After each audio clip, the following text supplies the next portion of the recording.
முதல்வர் அழைத்ததன் பேரில் ராஜ்யசபாவில் நுழைவதற்கான ஏற்பாடுகளை செய்யும்படி எங்கள் கட்சியிடம் சொல்லியிருக்கிறார்.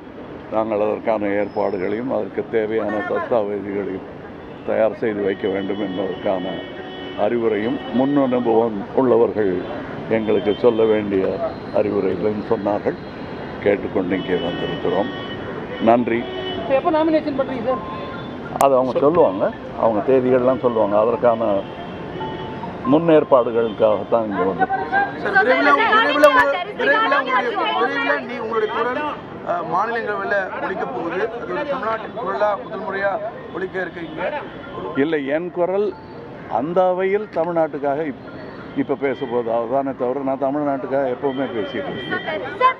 Regarding you told that your statement about Kannada was made out of love and there is no need to apologize. Yes. But despite that, the pro-Kannada groups in Karnataka, they are threatening a boycott of your film Thug Life. Sir, what do you have to say on that? This is a democratic country and I believe in the law and the justice, and I believe always love will triumph.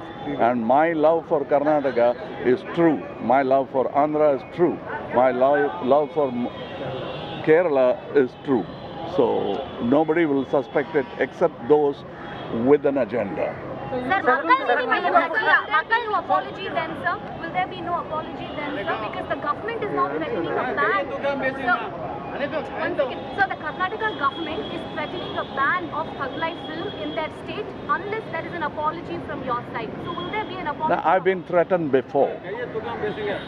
And if I am wrong, I will apologize. If I'm not, I won't. It's my lifestyle. Please don't tamper with it. Thank you. மக்கள் நீதி மையம் துவங்கிய காலகட்டத்தில் குடும்ப அரசியல் தமிழ்நாட்டையே குழி தோண்டி புதைக்கிறாங்க திமுகன்னு சொல்லி எதிர்த்து அரசியல் ஆரம்பிச்சீங்க. இன்னைக்கு உடன் வந்திருக்கீங்க. எப்படி உங்களோட பதில் என்ன சார்? நாட்டுக்கு தேவை, அதனால் வந்திருக்கிறேன். நீங்க மாநில உறுப்பினர் ஆவதா சார்? உடனுக்குடன் செய்திகளை தெரிந்து கொள்ள சன் நியூஸ் பெல் ஐகானை கிளிக் பண்ணுங்க.